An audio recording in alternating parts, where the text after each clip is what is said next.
Hey, fellow squad mates. I am so excited to share with you all that the Multiplayer Gaming Podcast now has a live Patreon page. We run this podcast independently, and this is a great way for you guys to come support the show. That way we can keep delivering to you all 2 podcasts per week. In addition to supporting the show, you'll also get access to our exclusive Discord server where you can come interact and play games with Todd, Josh, and I, and also offer recommendations and to submit questions for future shows. You can find a link to our Patreon in the episode description, or you can visit www.multiplayersquad.com. Thanks so much to all of you for listening and subscribing. Now on to the show.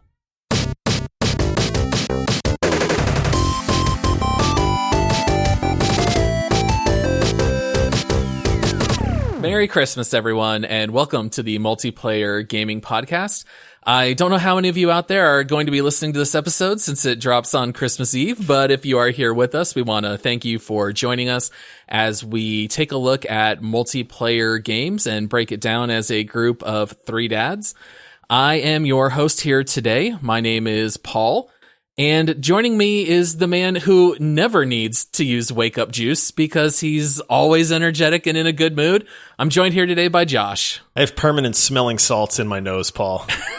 You know, yes. NFL players have to buy them. I just naturally have them. Yeah, you just have it naturally. So here today for this episode, as we have been doing here during the holiday season, we are releasing some of our older favorite episodes. And today we are going to be releasing our episode on Rimworld. And I think it's fair to call this episode the Paul episode. You know, this was the one that I wanted to re-release. I have told you guys, in my opinion, I think it's actually our best episode. And I think one of the reasons why is that this game just really lends itself well to great stories. And it's just so funny by nature. So I wanted to re-release Rimworld. When you kind of think back on Rimworld, Josh, is there anything in particular that kind of stands out? I didn't want to play this game at first. This was like the whole like friend, you know, be a good friend and play this game that you wanted to play, because we've made you play some games that you do not enjoy playing, but you got through them. And I remember thinking like, yeah, all right, this isn't my kind of game. I'm going to play it. And I don't know if it's our best episode, but I do think it's one of our funniest because the game lends itself to just absolutely hilarious, insane moments that you cannot find in very many video games. Yes, Rimworld is very rare in that case. I feel like a lot of the games that we have loved and played, we would probably struggle to recall any specific stories, whereas Rimworld does such a great job of really imprinting into your brain some of those funny stories. And in this episode, one of the stories you'll hear about is about how Todd and I were playing Rimworld together online, multiplayer through a mod, and he killed one of my beloved civilians named Jane.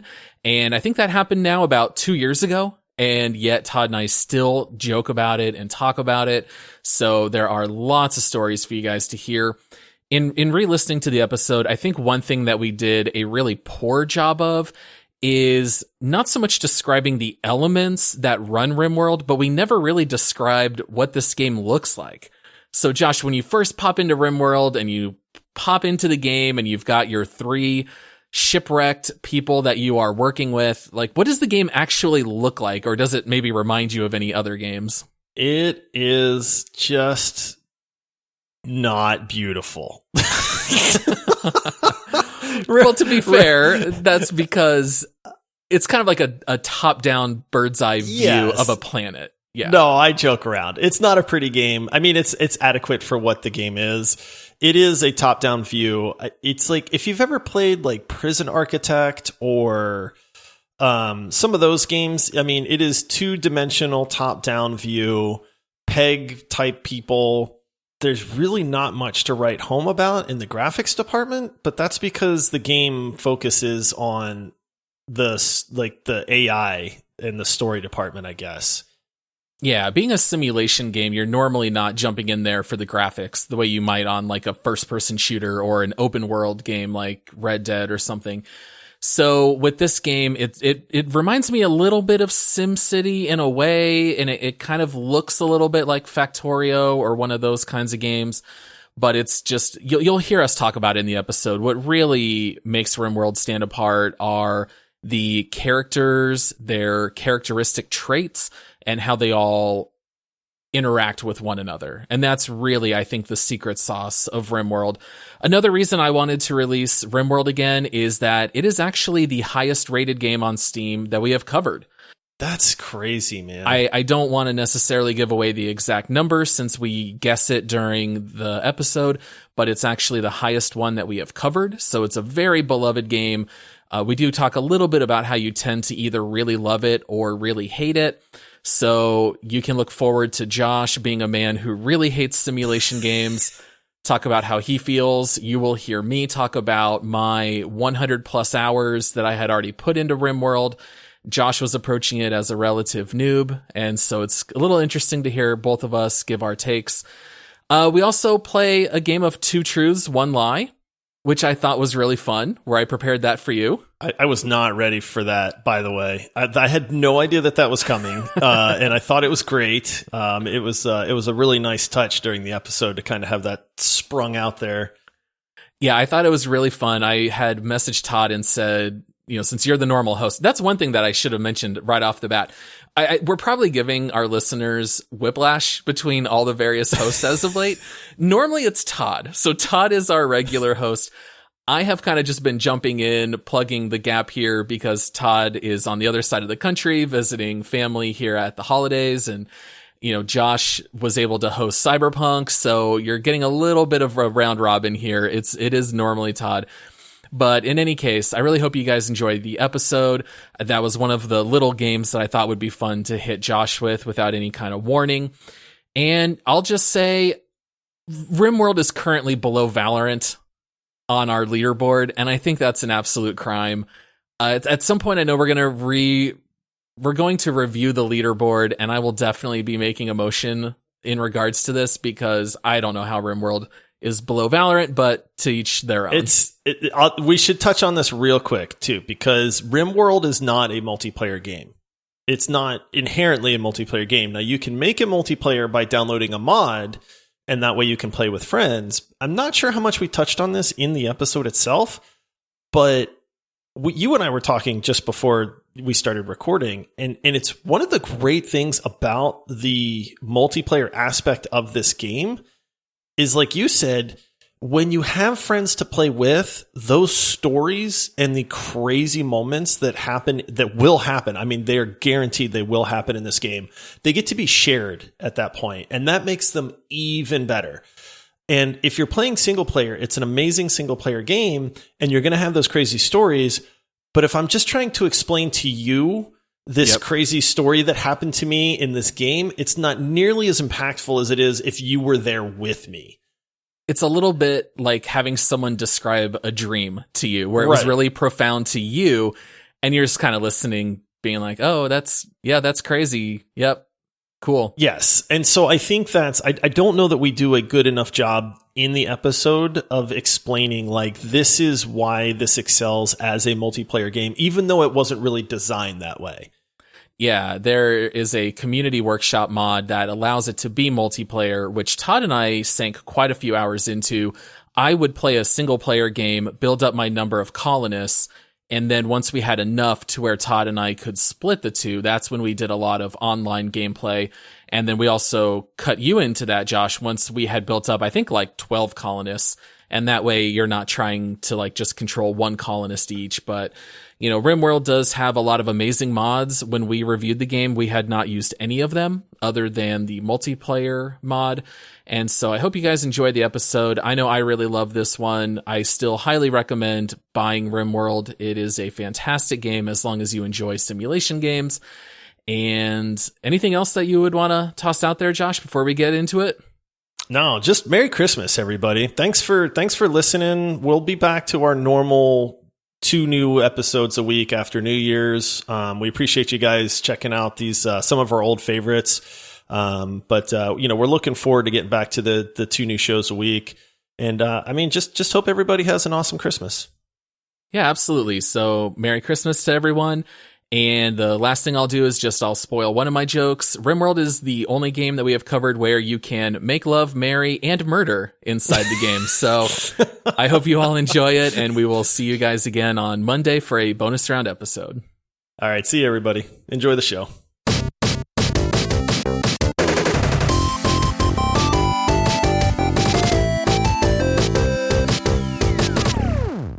Welcome to the Multiplayer Podcast. Multiplayer Podcast is where you go when you want the hard-pressing questions answered about unknown, AAA, and cult classic games. Will we like every game?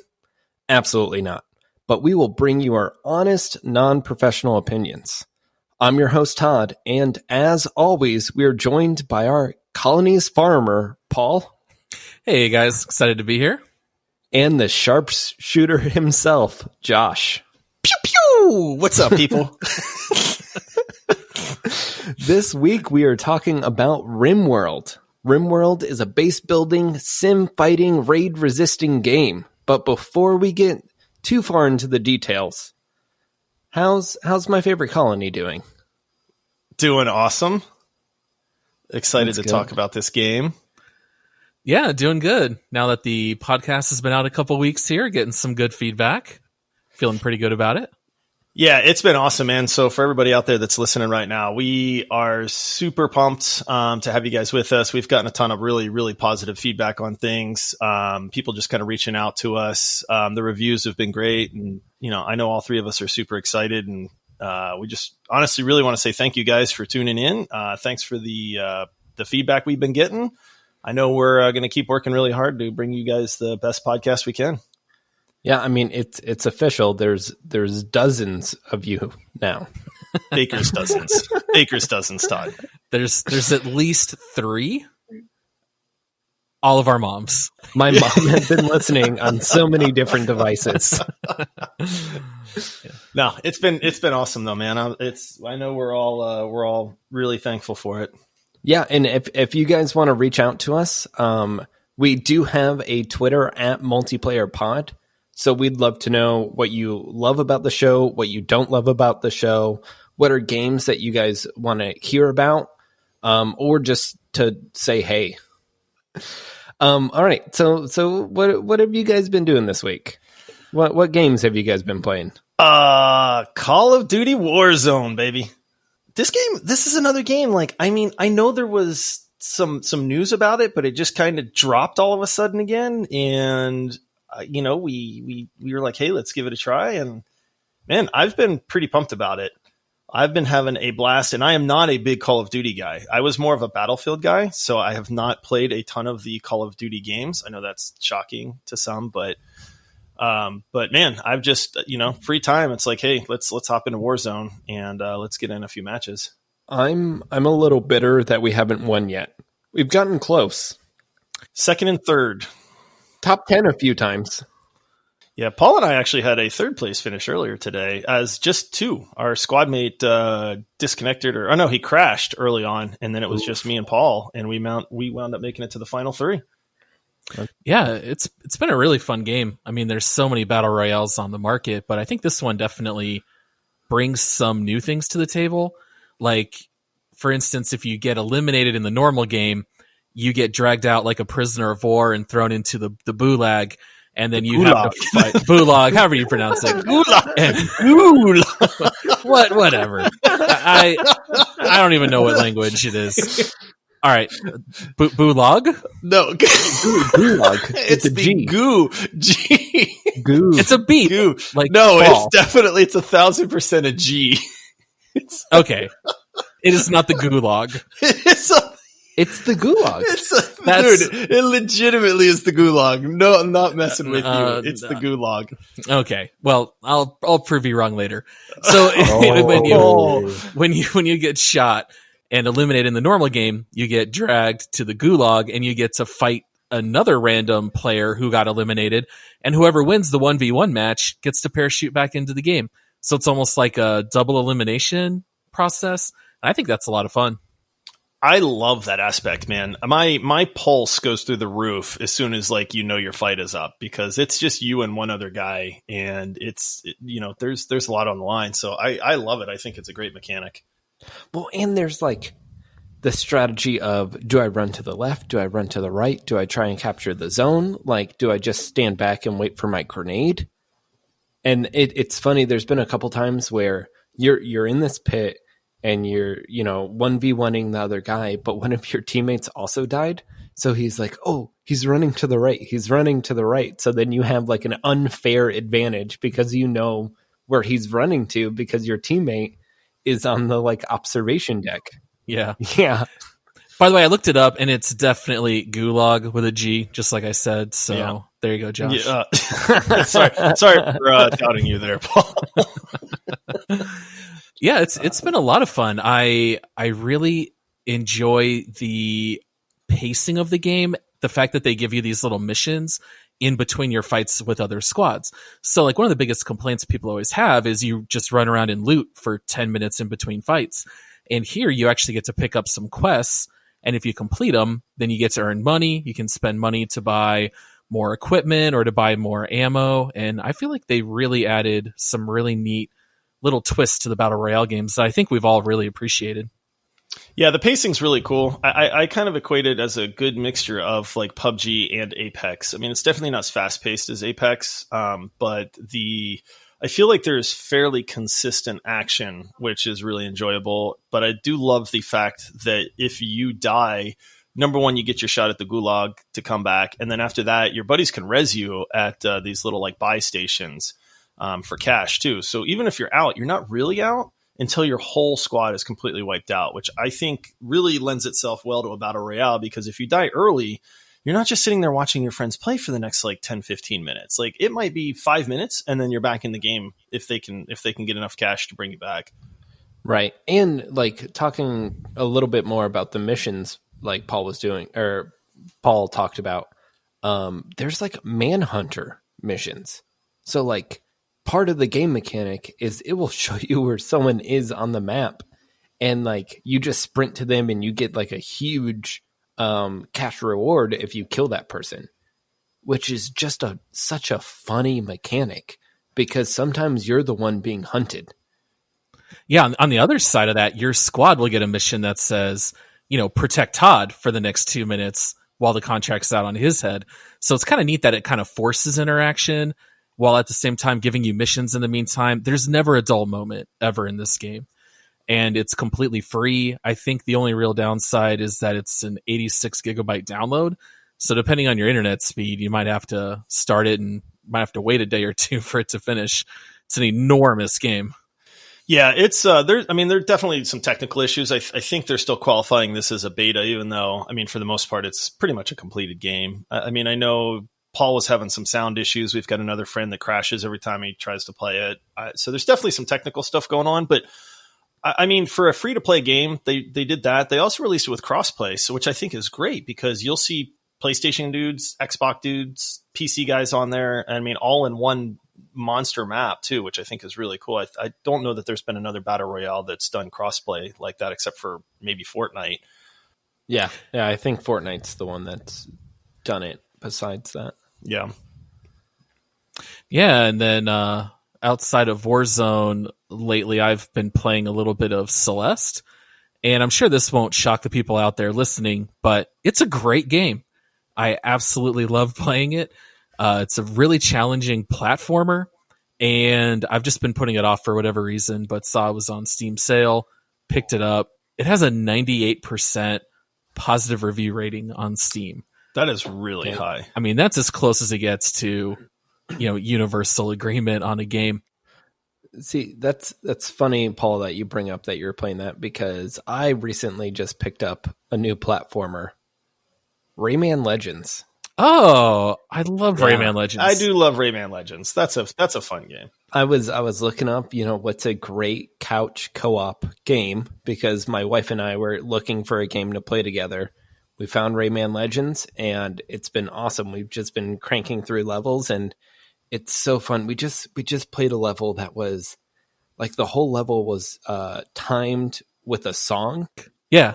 And it was so great. It was just so much fun. There's several of those. You end up doing like 5 or 6 of them, and those are by far the best missions. Yeah, they're funny. Like that mechanic was just so funny because it came out of nowhere. It was the first time I experienced it because I've never played Rayman Legends before. So it was just like a breath of fresh air. Yeah, it's really fun. Unlocking the new characters, the music levels are super fun. That's a great one to play with a spouse or, any couch co-op situation. I think my kids have bought it on Switch, PS4, and PC. Like they'll buy it and then they'll trade it in, and then they end up missing it. They'll buy it again. Yeah, that's a great game.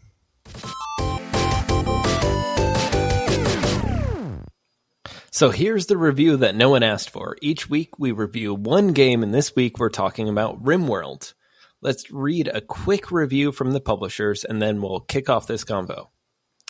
A sci-fi colony sim driven by intelligent AI storyteller generates stories by simulating psychology, ecology, gunplay, melee combat, climate, biodomes, diplomacy, interpersonal relationships, art, medicine, trade, and more. And more. That's not all. That scratches the surface. Tell them what else they get, Bob. I mean, that's a short and sweet review. It is, and I am so excited to talk about Rimworld. I mean, this is no secret. You guys know it's one of my favorite games. I know that Todd has played with me in the past, long before we ever talked about doing a podcast. Josh was definitely the noob with this game. Just picked it up like a week ago for the pod, right? Just for this, man. That's the dedication I have to the fans out there. So to kick things off, just to kind of highlight how crazy this game really is, I wanted to play 2 truths, 1 lie with Josh. So I'm going to read 3 things, and I want you to tell me which one you think is the lie. All right? Oh, okay. This is going to get interesting. Yeah. So here are the 3. All right. In Rimworld, you can capture prisoners, kill one, lock up the others, and put the dead prisoner's corpse in their room and make them feed off of their dead friend. Okay? That's point 1. Okay. All right. Number 2, you can have 2 colonists fall in love. One might die, and then they get buried. And out of grief later, the survivor will dig up their dead spouse and put them on the dinner table for everyone to see. All right. That's number 2. And number 3, you can craft a bionic eye, make one of your colonists go to sleep with drugs that you crafted, surgically remove their regular eye, and give them a bionic one that gives them a boost to gun accuracy. I like that one. That sounds really cool. All right, so I have to pick out which one is false. Yeah. Which one's goodness, false? Man, these all sound like they could be true with this game. I'm going to go with the. Man, I know there's graves in this game too. I've buried some of my colonists. I've had prisoners. I have a cannibal in my colony, so that's possible. Dang it, man. Okay, I'm going to say the fall in love, dig them up from a grave, and then eat them, because I think that would happen, except for the eat them thing. You kind of mixed 2 there. That was my whole tactic. Okay, yeah. They're all true. All of these things can happen in Rimworld. All right. My goodness. This is the kind of stuff that goes on in this game. We are performing surgeries. We are engaging in cannibalism. We're capturing prisoners. We are seeing colonists fall in love. I mean, this game is absolutely bananas, and I love it. It is such a unique game. I want to correct one thing. We're not engaging in cannibalism. Yeah, don't do that at home. We're flirting with it. Multiplayer Podcast does not endorse cannibalism. Yeah, please don't try this at home. But yes, this is a crazy game. So Josh, with you being brand new, I know you might feel a little differently than us because you've only put in single-digit number of hours in this game. But what did you immediately think? I like it. I said in a previous show, I'm not a big fan of sim games. This game is hilarious at times. There's a lot of mechanics that I still don't understand. And when we played together, you explained a lot of them to me, which helped me an awful lot because I really didn't know what to do when I first started playing. So having somebody that knows what's going on explain some of that stuff was very helpful. But even in my short time, I think I have like 9 hours in this game. Even in that short period of time, I have seen some hilarious things happen. And it makes me realize that is what this game is about. Like other sim games are about like how large can you make your city? How good can you make your farm? That kind of stuff. But I think this one, while I know that there is a goal, it seems like the shtick to this game is the stuff that's going to happen amongst your colonists. Like small moments. Yeah, exactly. Like I was just cruising along. I was happy. I had like a little bedroom with three beds in it. My people had a house. I was really proud that I was such a good provider for them. I didn't realize that they were all super mad that they all had to sleep in the same room together and that there was no other furniture in there until one of my colonists had a mental breakdown and killed the colony dog in a fit of rage. And then, I had no idea. And then I was like, why is this guy going crazy? And then he kills the colony dog. And then I was like, what the heck? And then the other colonists are mad at him. And I didn't know how to get rid of the dog's body, man. It's just sitting there. Yeah, it was sitting there. And then their other colonists are getting mad because they keep seeing that upset that they had to walk by a corpse over and over. And then they start deteriorating. And I'm like, I don't know what to do at this point. So, yes, like I feel like with simulation games, a lot of people's reference is probably The Sims. And in The Sims, you have these meters of like hunger, sleep, social, common things like that. But in Rimworld, you get these needs that are bananas. Like, I saw my best friend die, -10 to my mood. Yeah, or my room is that? ugly. Yeah. Like, this game has such weird, measures for how your colonists feel and act. Which are just so personal to each colonist because each of them have a very in-depth stat chart and backstories to their characters. So you'll have a character where it'll go into their backstory and it's like, they used to be a farmer ages ago, but now for whatever reason, they hate farming. So like they just won't farm anymore. And like you just have to deal with that. And they like that character literally won't plant crops. And then the rest of your colony has to, like, especially if you're at the beginning and you only have 3 characters, one of your characters won't do a very important thing, whether that's farming or building or cutting wood. And then you're just stuck with it. Yeah, I mean, some of these background stories are quite funny, and they also come with these various traits.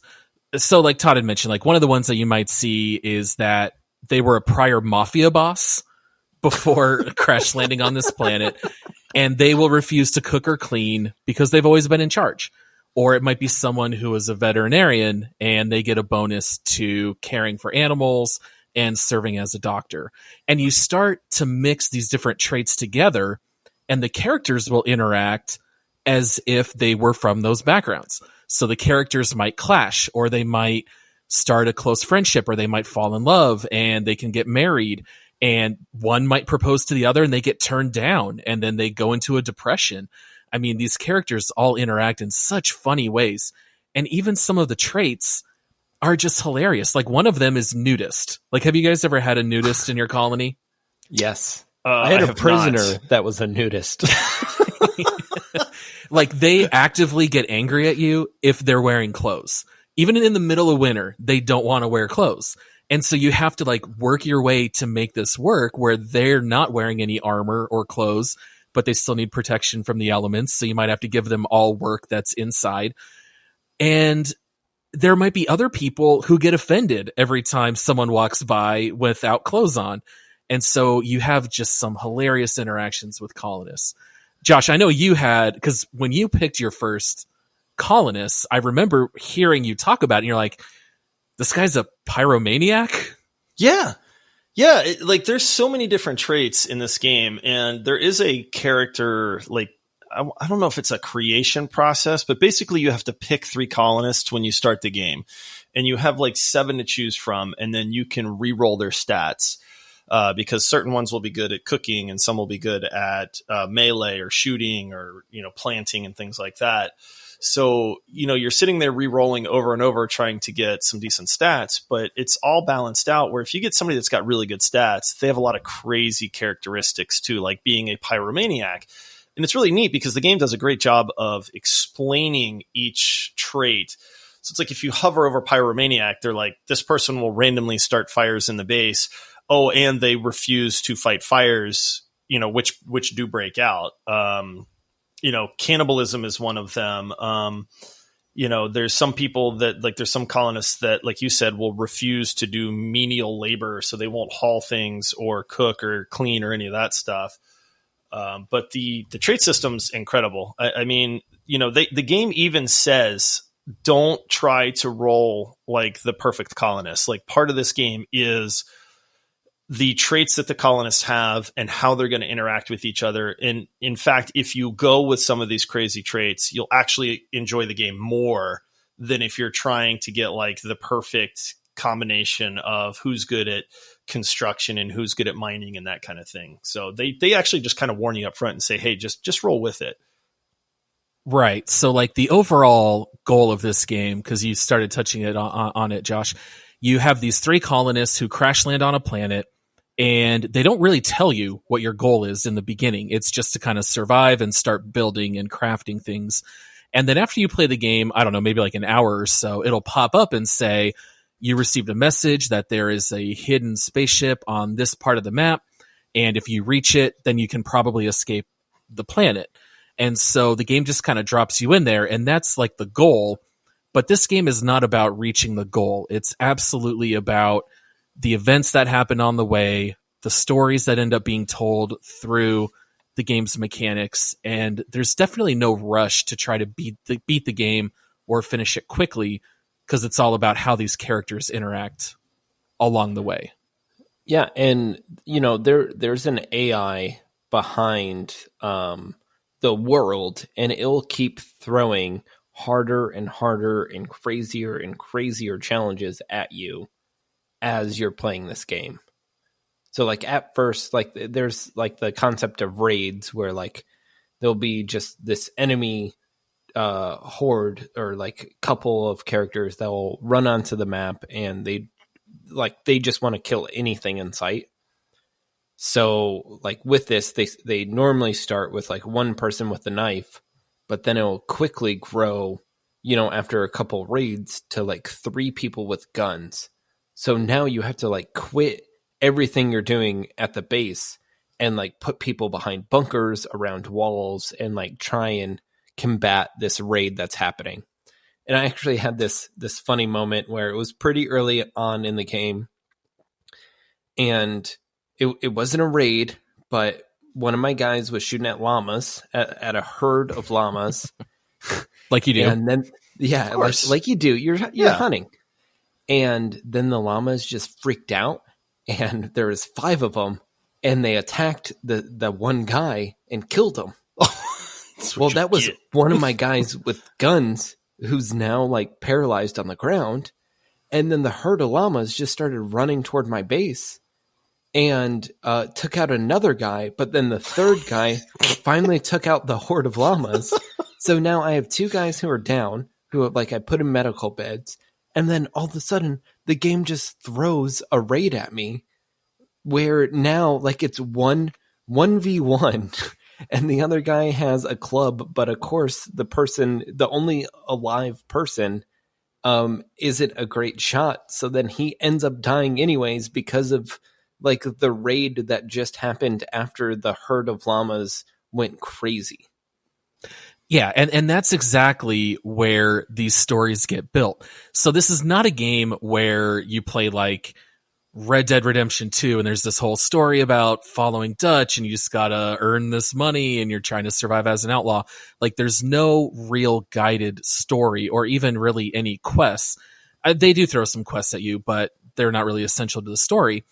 But the AI will just throw out these random events, And if you pay attention to the game and you read the logs and you watch what's happening, it does build stories that are just randomly created through the random AI events. So like I can give you guys an exact example of this. So, Rimworld, and we'll talk about it a little bit later, it's technically a one-player game, but there are mods to make it multiplayer. So I've been playing a single player on my own apart from playing with you guys. And so in my game, I've got a colonist named Jane. And she's, just a normal colonist. And then all of a sudden, out of nowhere, I get a message that someone escaped as a prisoner from a nearby colony. And if I will help him, he'll join my colony. So I go and I check him out. I pause the game because you can do that. You can kind of analyze the battlefield, figure out what you want to do, and then unpause. So I click on this guy. It says his name is Key, and he's Jane's husband. So, like, they had been separated. They crash landed. He got captured, right, by this other aggressive colony, but now he's escaped, and he's right here. It's like, I can rescue him, right? So I end up sending my guys. They go, they kill the guys who are following Key. I rescue Key. I put him in a medical bed. Well, guess who my colony's doctor is? It's Jane, all right? So now Jane's running around. She's treating his stab wounds and his gun wounds. And then it hits nighttime, and she goes to her bed, and I click on her, and it says that she's upset that she can't share a bed with her husband, Key, because he's, down the hall recovering from his wounds.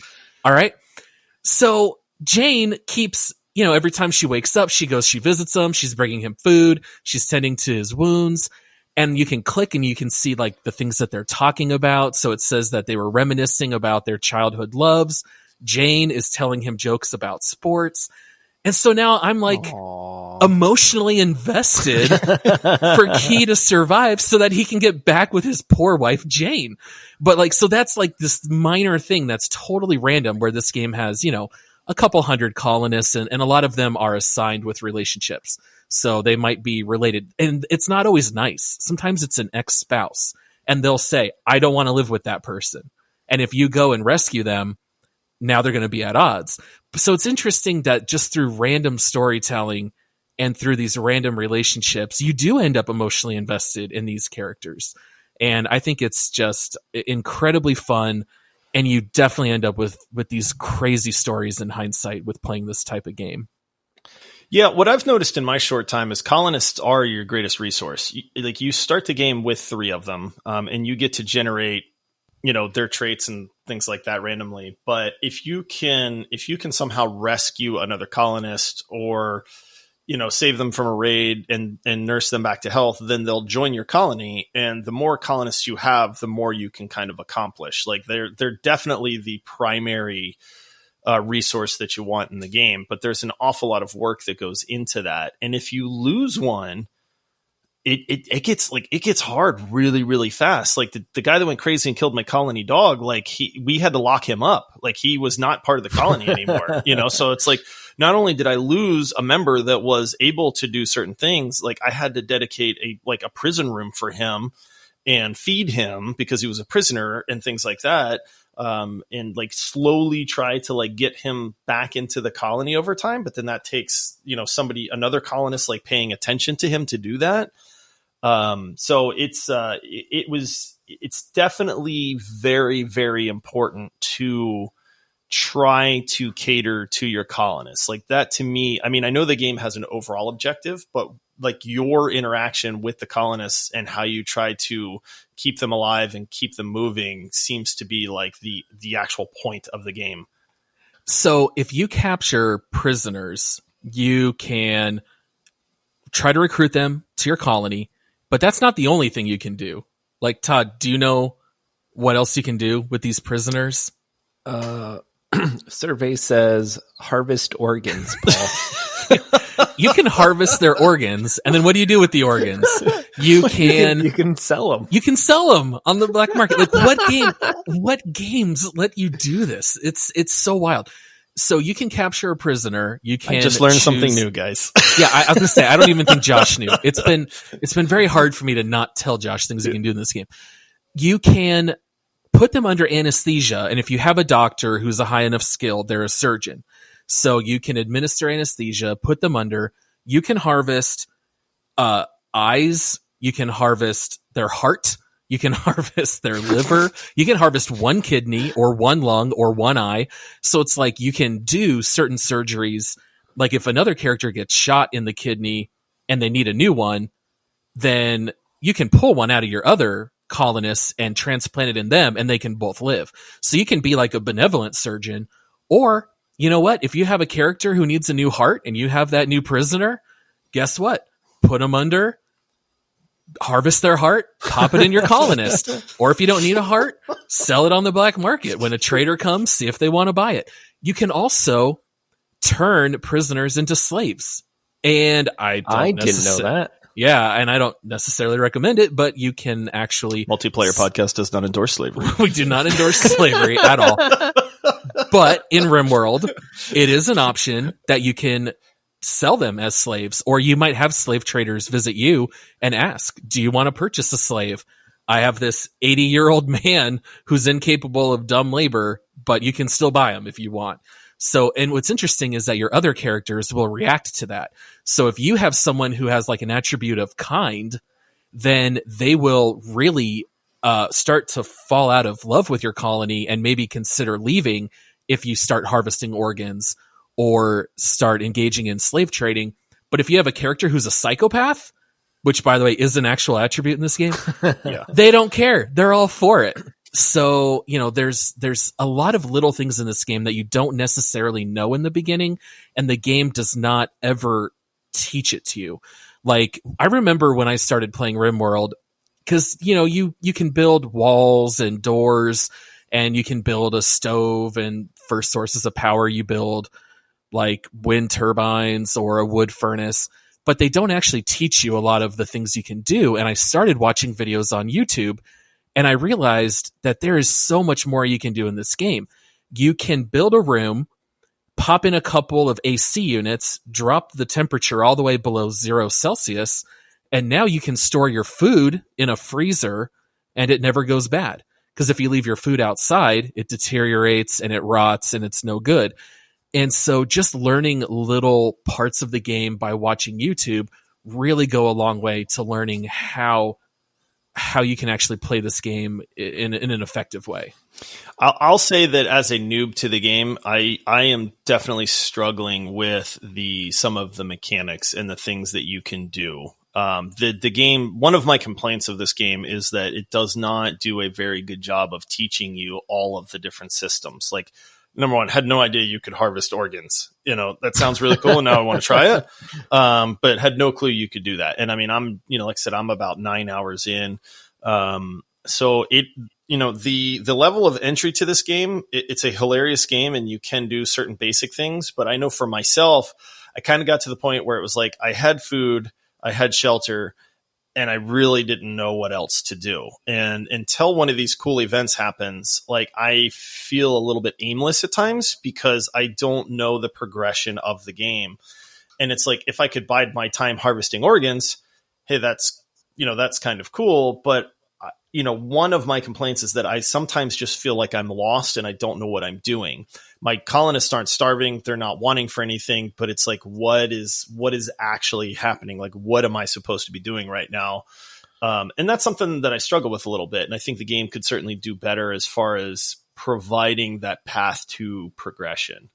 Yeah. I mean, there's no tutorial. There's no anything. It's kind of like Rust, where they just drop you in and you have to learn by experience, which has the pros and cons. The pro is like, the game is always interesting because if you're unlocking skill trees, there's always something to do. There's always something to learn. There's like a new concept or a new mechanic. But then the bad side is sometimes you feel stuck and you don't know what to do, and there's no one to help you.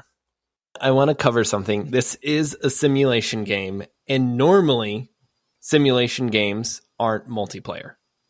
This game is not a multiplayer game. What? But we're the multiplayer podcast. I know. Twist. Scandalous. Yeah. It's a M. Night over here. But there's like someone on the Steam Workshop made a mod to make this game multiplayer. Paul, do you want to cover like how multiplayer actually works on this game? Sure. So it's kind of an interesting mechanic. Essentially what the multiplayer mod does is it's almost as if you plug in two different mice on the same computer, and you and your friend can both use separate cursors and do whatever you want in the game. So in the early game, when you only have 3 colonists, there's only a whole lot you can do. And so I wouldn't necessarily recommend trying to play multiplayer right off the bat, because both of you are probably going to be a little bit bored. But what you can do is you can play the single player, start to build up your colony, get a couple extra colonists, and then your friend can join over Steam. And now you can both click and control different colonists and do different things. So like when Todd and I played my solo game until I got, I think it was like 7 colonists, and then Todd joined. And so if you remember from before, the whole goal of the game is to traverse across the map to find that hidden spaceship. So Todd said, all right, well, I'll just take 3 colonists. I'll pack a bunch of food.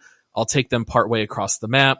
And so then I was taking care of the 4 colonists back at the main colony, and Todd could take care of, the traveling group on the other part of the map.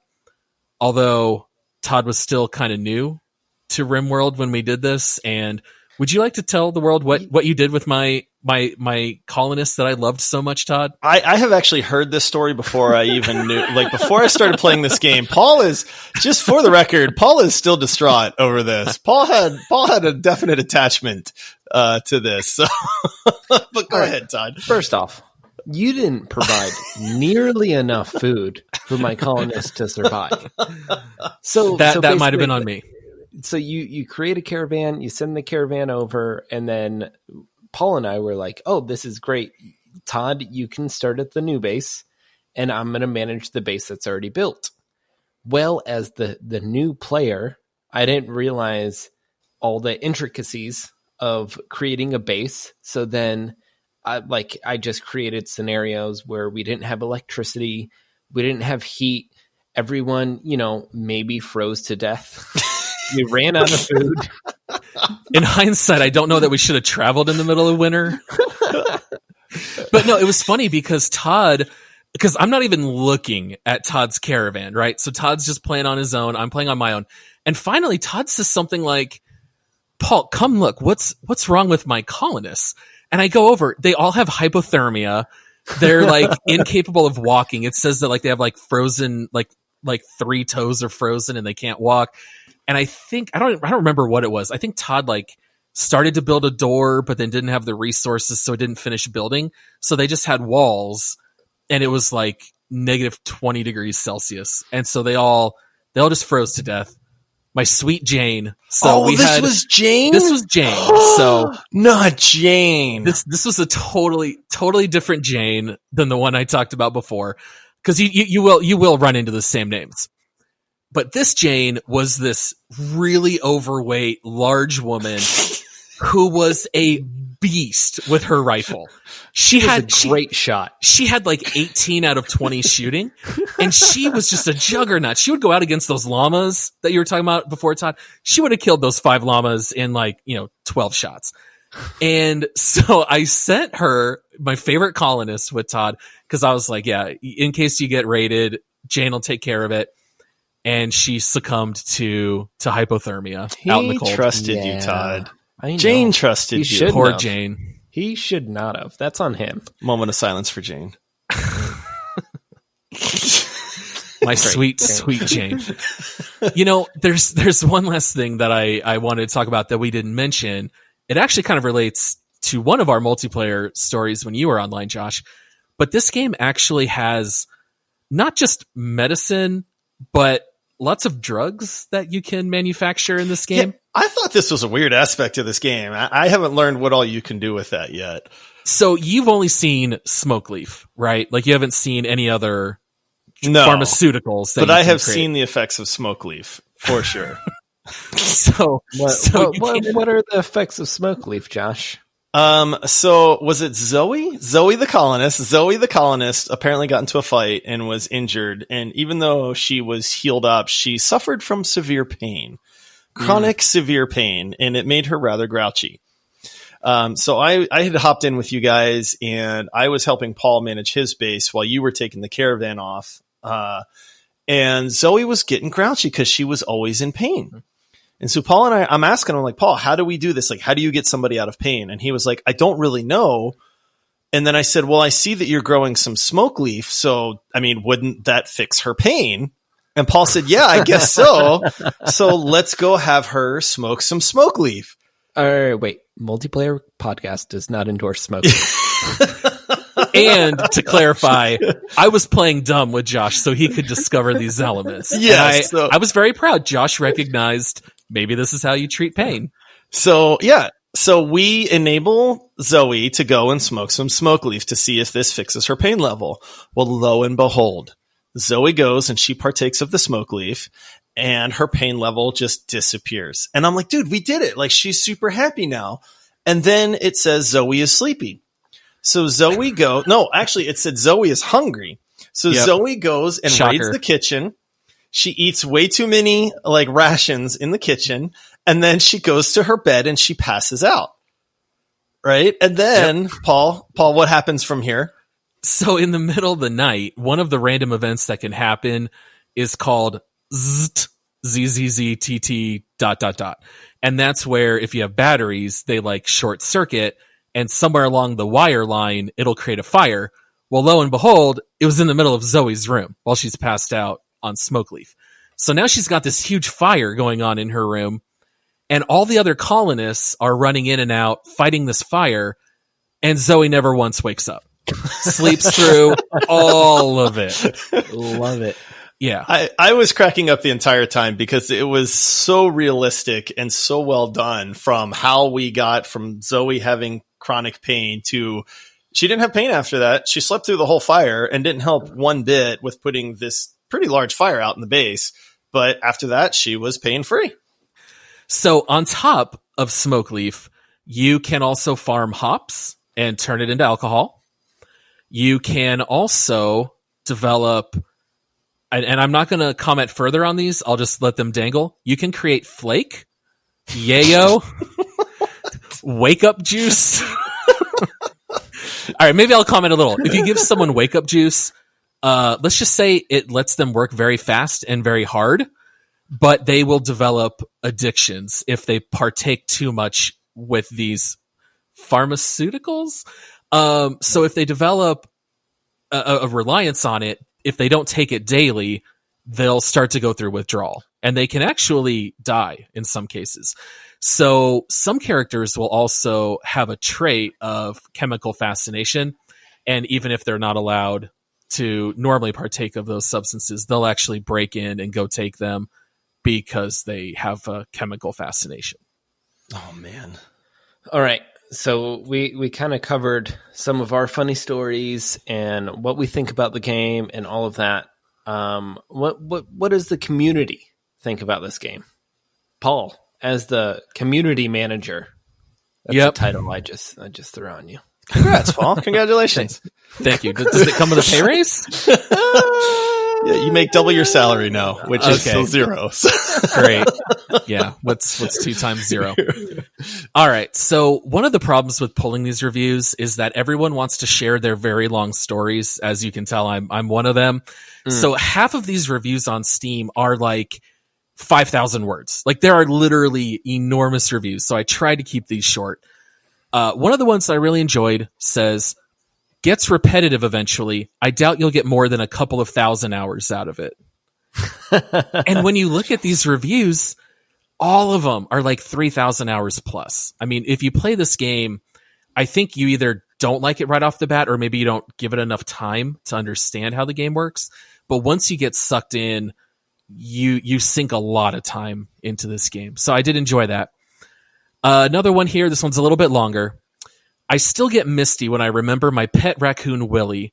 Willie had already lost all 4 legs defending me from prior attacks by bandit raiders. We came under attack again, and the raiders made it inside our base, and a bandit cornered me in my bedroom. I was finished for sure. Willie wriggled on his belly across the floor and bit the ankle of the bandit, who began shooting at Willie, giving me time to charge the bandit and take him down. But Willie had been shot. No, Willie! Poor Willie. Willie saved my life, but he was critically injured and dying. We rushed Willie to the medical bay and managed to stabilize him. Not only would Willie live, but while in surgery, the doctor was able to attach 4 wooden peg legs. When Willie was awake and healed, he was able to scamper across the potato fields on his new wooden legs, hero and protector of our village. Yay, Willie! Exactly. These are the stories you get. Yeah. And that's one of the things, is that this game is so randomized, you will never experience the same thing as another person. And every playthrough you do, every game is different. And that's why you keep playing. Even when characters die, even if Willie died, don't go reload an old save and try to save Willie. Just keep playing. Let the game do what it does. I think that's where it shines. Okay, so this last review is probably my favorite one. This is a cute, family-friendly game about organ harvesting, incest, tribal genocide, and a teenage boy who overdosed on drugs after his pet elephant died from alcohol poisoning. Jokes aside, I feel like I should add some real recommendation. Rimworld is a phenomenal colony simulation game. It's easy to lose yourself in it for hundreds of hours. Not something that I'd usually say about an early access game. Side note, obviously it was written quite a while ago. Play it how you want, rule a degenerate raider colony with an iron fist, or just roleplay a peaceful, isolated mountain family of animal herders. The modding community is amazing. Thanks to the mods, you can transform your game into pretty much anything that you want and have limitless replay value. Yeah, there's a lot you can do in this game. Yeah, and I think the modding community call out is great, because even with us playing it, like we said it earlier, but the multiplayer aspect is a mod on the game. And that's like a huge mod to put on a game to enable multiplayer and hosting and being able to have players sign in and do all of that. That's a giant mod, and that's one of hundreds. So there's just a limitless possibilities in that. If you thought The Sims had a lot with The Sims Wizard School University Edition, that has nothing to do or that doesn't hold a candle to the amount of mods and DLCs and all of that Rimworld can have. Yeah, and I wouldn't necessarily recommend using every mod. I mean, there are mods where you can choose the traits of your colonists and choose all their stats. I wouldn't do anything like that. I actually don't use any mods outside of the multiplayer one. I love the vanilla game as is. If I ever get bored of it, I'll start looking into some of the other mods. So if you do get bored, there's a lot to do. All right, so taking a look at the reviews here on Steam, what percentage do you guys think are positive? Who's the champ? Oh, we're all tied. We're all tied. Oh, that's because you suckers both took the... I'm still upset about that. I'm going first. No, actually, I'm going last. Okay. I'm gonna go 93. 93? All right, it's very close to what I wrote down. I wrote down 92%. Oh. I feel like a lot... This game is... I'm not even a simulation fan, but this game is just so entertaining and so well done that I'm going to outbid you guys by $1 and say 94. Wow, I can't believe it. I thought for sure Josh was going to say 91.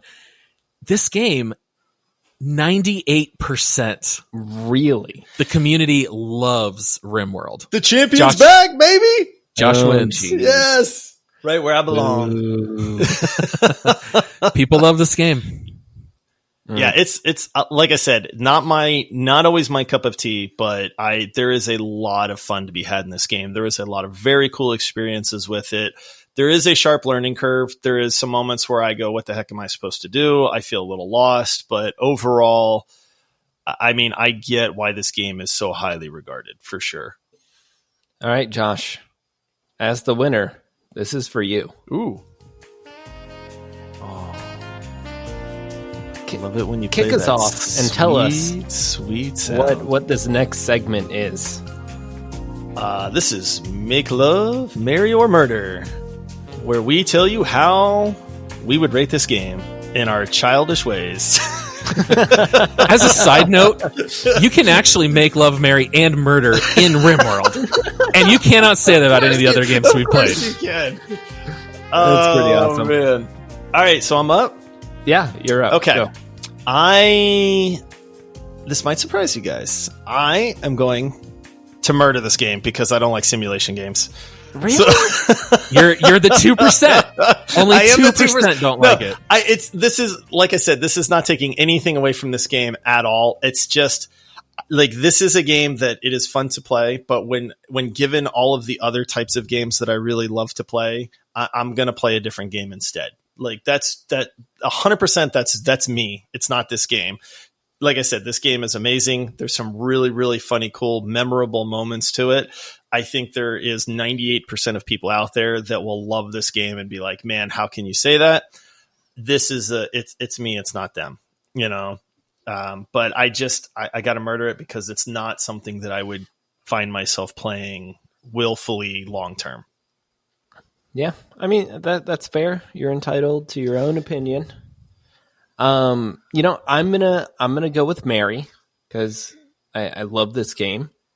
But for a multiplayer game, like that's a lukewarm Mary. Like single player, absolutely. I feel like multiplayer, it gets hard, it gets complicated. Paul gets upset at you for killing all of his villagers or colonists. You could just not murder them in the cold, but right. You know. But yeah, it's part of the story, Paul. By the way, how long ago did that happen? That was like a year ago.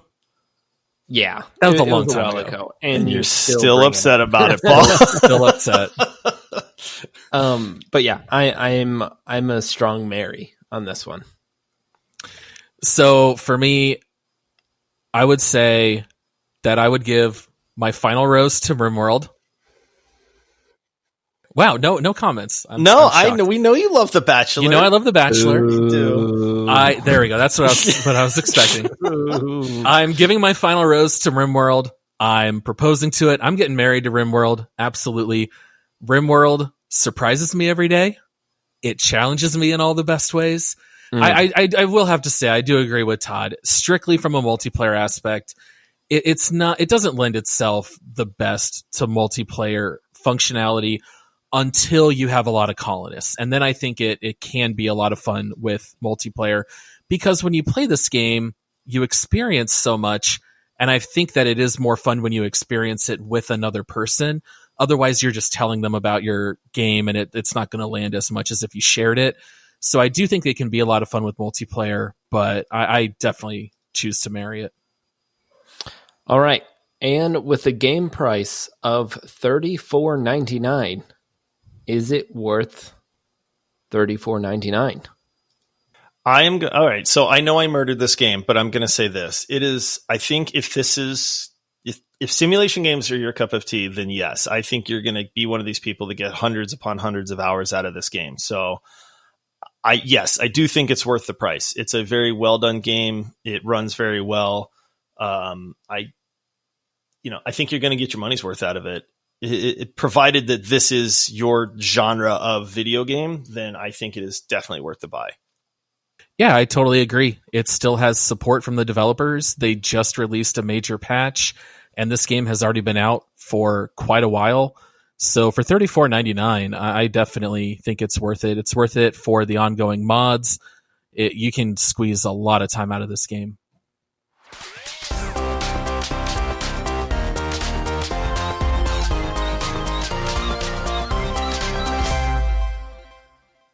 All right, it's time. Let's go to the leaderboard and see where this game stacks up. Apex is number 1. Rocket League is number 2. 3 is Rust, 4 GTFO, and 5 Sea of Thieves. All right, guys, Rimworld. Oh. On the multiplayer podcast leaderboard. Is it going to make top 5? Is this going to be the first game that falls out of the top 5, or will it knock Sea of Thieves down? Over my dead body, this game is not worse than Sea of Thieves. Paul's like over my harvested kidneys. Yes, over my harvest. No, I'm not going to argue for top 1 or 2 spots. I think it probably belongs 4 in terms of a multiplayer game. I would put it above. Yeah, I'd put it above GTFO, but I'd put it below Apex, Rocket League, Rust. I think it goes beneath those. Josh, how do you feel about it? I know, right? It's just, I think I'd rather play GTFO than I would Rimworld. And again, I know I'm super biased and I don't want to take anything away from this game. But if you're asking me, Josh, which game do you want to play? I want to play Rimworld more than I want to play Sea of Thieves. But I think I want to play it less than I want to play GTFO. So that's where I would rank it. And you are wrong. Oh, just kidding. Yeah, objectively false. The correct answer. Yeah.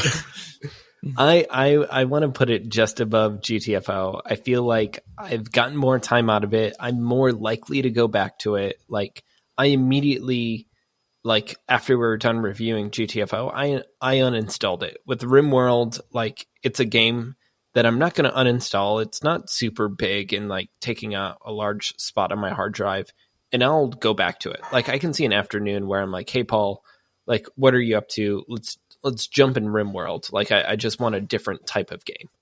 I don't see that with GTFO. I second that motion. Put it forth. So number 4? Number 4. Number 4 it is. Boom. All right. I can't wait to knock that down. Well, that wraps up the leaderboard segment for our show today. If you want to view all of our rankings, you can find them on our site at multiplayerpodcast.com. It was fun hanging out and talking over Rimworld this week. And honestly, we're super excited to be doing this podcast. And thank you to everyone listening. This is only episode 6, and we've received a ton of support from the community so far. So thank you. And if you're interested in more multiplayer podcast content, don't forget to subscribe on your podcasting app. If you're listening to us on Apple Podcast and want to help out, leave us a 5-star review. That actually does really help out a ton, and we would really appreciate it. As we said at the beginning of the show, we are on Twitter and Instagram. Just search for Multiplayer Podcast. Next week, we're going to take a look at Halo. Josh, give us Paul. Actually, neither of you. Take it away, Todd. That's a whole journey right there. Halo Master Chief Collection is everything you would expect. It's Halo. Like it's Halo. It's a first-person shooter. It includes 6 Halo games. 2 of them are on PC, and that's what we will cover. There's multiplayer, and spoiler, it's my favorite game. That being said, see you guys next week. See you, everybody. Protect your kidneys. Watch out for those renegade surgeons.